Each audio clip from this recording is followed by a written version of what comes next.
Daily. Taste the Daily. తూర్పు గోదావరి జిల్లా Dhavaleswaram cotton barrage వద్ద గోదావరి ఉధృతంగా ప్రవహిస్తుంది. దీంతో ప్రస్తుతం మొదటి ప్రమాద హెచ్చరిక కొనసాగుతుంది. ఉదయం ధవళేశ్వరం బ్యారేజ్ వద్ద 12.5 అడుగులకు 75 గేట్ల నుంచి 10,78,000 క్యూసెక్ల నీటిని సముద్రంలో విడుదల చేస్తున్నారు. వశిష్ట, వైనతేయ, గౌతమి, వృద్ధ గౌతమి పాయలు ఉధృతంగా ప్రవహిస్తున్నాయి. దీంతో జల దిగ్బంధంలో కోనసీమ లంక గ్రామాలు చిక్కుకున్నాయి. ప్రస్తుతం అమలవుతున్న మొదటి ప్రమాద హెచ్చరిక ఇవాళ రాత్రి వరకు కొనసాగే అవకాశాలున్నాయి. మరోవైపు రాజమండ్రి పుష్కర ఘాట్లో 2 భవానీ భక్తులు గోదావరిలో గల్లంతయ్యారు. వరద ప్రవాహం పెరుగుతున్నా ముందస్తుగా ఎటువంటి హెచ్చరికలు జారీ చేయకపోవడంతో పుణ్యస్నానాలకు దిగిన 2 గల్లంతయ్యారు. వారి కోసం పోలీసులు, అధికారులు గాలింపు చర్యలు చేపట్టారు.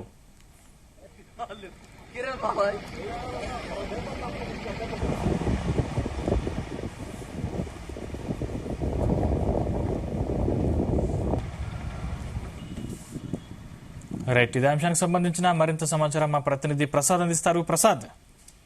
సందీప్, నిన్న అకస్మాత్తుగా గోదావరి భారీ వరద గుర్రూపం దాల్చింది. నిన్న ఒక్కరోజే దాదాపు 5 లక్షల క్యూసెక్ల వరకు కూడా వరద ప్రవాహం పెరగడంతో నేను గత రాత్రి మొదటి ప్రమాద హెచ్చరిక కూడా జారీ చేయడం జరిగింది. ప్రస్తుతం చూస్తే కనుక ధవళేశ్వరం కాటన్ బ్యారేజ్ వద్ద తెల్లవారుజామున నుంచి కూడా 12.5 అడుగుల వద్ద నీటి మట్టం కొనసాగుతుంది.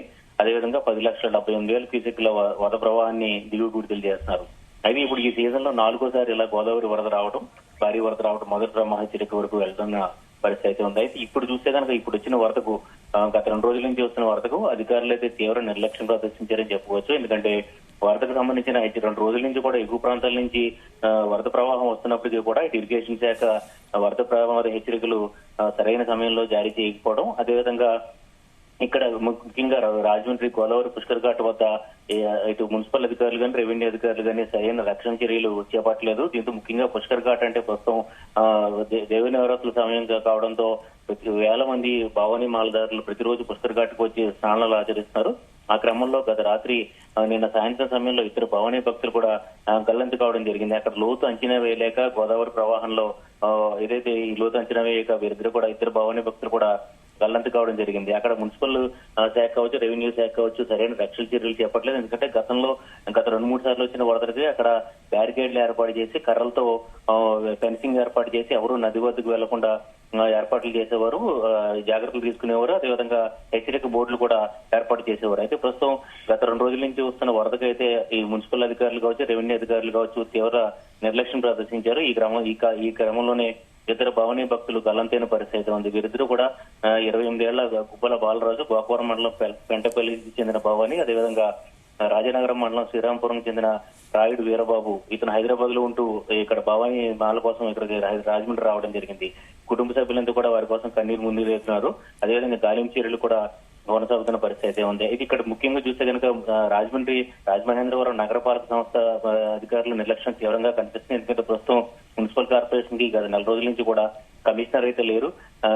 కలెక్టరే ఇన్ఛార్జ్ కమిషనర్ గా ఉంటున్నారు. దీంతో వరద వచ్చిన సమయంలో ఇరిగేషన్ శాఖ నుంచి కూడా సరైన సమయంలో హెచ్చరికలు కూడా జారీ కావడం లేదు. ముఖ్యంగా ఈ సీజన్ లో ముందు నుంచి కూడా చూస్తే కనుక ఇరిగేషన్ శాఖ సరైన సమయంలో, అంటే ప్రస్తుతం చూస్తే కనుక గోదావరి వరద 5 లక్షల క్యూసెక్లు దాటిన తర్వాతే వరద ఏదైతే హెచ్చరికలు జారీ చేస్తామని చెప్పి కూడా ఈ ఇరిగేషన్ అధికారులు కూడా చెప్తున్నారు. అయితే దీనికి చూస్తే కనుక ప్రస్తుతం దసరా సీజన్ కావడంతో వేల మంది భవానీదారులు ఇక్కడ పుణ్యస్నానం కూడా వెళ్తున్న క్రమంలో నిన్న తీవ్రమైన విషాద ఘటన చోటు చేసుకుంది.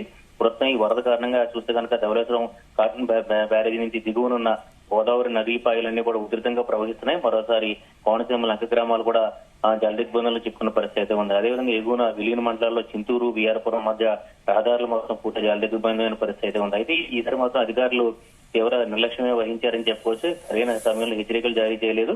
ఈ గత 2 నెలల క్రితం వచ్చిన వరదలు, ఆగస్టు వరదలకి చూస్తే కనుక 4,05,000 క్యూసెక్ల ప్రవాహం వచ్చినప్పుడే రాజమండ్రి వద్ద బ్రిడ్జి లంకలో ఉన్న వారిని సురక్షిత ప్రాంతాలకు, ఇక్కడ రాజమండ్రిలో ప్రవాస కేంద్రాలకు తరలించిన పరిస్థితి ఉంది. అయితే ఈసారి మాత్రం అధికారుల మధ్య సమన్వయం లోపం కావచ్చు, లేదంటే ఇక్కడ ప్రస్తుతం ఈ మున్సిపల్ శాఖ, రెవెన్యూ అధికారులు కూడా నిర్లక్ష్యం వహించారని కూడా విమర్శలు వస్తున్న పరిస్థితి ఉంది. ప్రస్తుతం అయితే తెల్లవారుజాము నుంచి కూడా గోదావరి వరద 12.5 అడుగుల వద్ద నిలకడగా ఉంది. ఇవాళ రాత్రికి కొంత తగ్గుముఖం పట్టే అవకాశం అయితే ఉంది. ఏదేమైనా అధికారులు ఇప్పటికైనా అప్రమత్తమై, పోలీస్ శాఖ కావచ్చు వీరంతా అప్రమత్తమై, ఇవాళ ఆదివారం కూడా కావడంతో వేల సంఖ్యలో జనం గోదావరి ఘాట్ల వద్దకు వెళ్లే పరిస్థితి అయితే ఉంది. అది ఇక్కడ చూస్తే కనుక హెచ్చరికలు జారీ చేసినప్పటికీ కూడా కొంత ప్రజల్లో కూడా కొంత నిర్లక్ష్యం కూడా కనిపిస్తుంది. గత ఆగస్టు సెప్టెంబర్ లో వచ్చిన వరదల సమయంలో కొంతమంది గోదావరి వరదల వద్దకు వెళ్ళి వరద నీటి వద్దకు వెళ్ళి పుష్కర్ ఘాట్ లో సెల్ఫీలు దిగడం, అదేవిధంగా రీల్స్ కూడా చేసిన పరిస్థితి అయితే ఉంది. ప్రజల్లో కూడా కొంత నిర్లక్ష్యం అయితే కనిపిస్తుంది. అయితే ప్రస్తుతం ఇక్కడ సరైన సమయంలో అక్కడ హెచ్చరికలు జారీ చేయకపోవడం, పుష్కర్ ఘాట్ వద్ద రక్షణ చర్యలు చేయకపోవడం వల్ల ఇద్దరు భవానీలు అయితే మృత్యువాత పడి గల్లంతైన పరిస్థితి అయితే ఉంది. వారి కోసం గాలింపు చర్యలు అయితే కొనసాగుతున్నాయి. సందీప్. Thank you Prasad.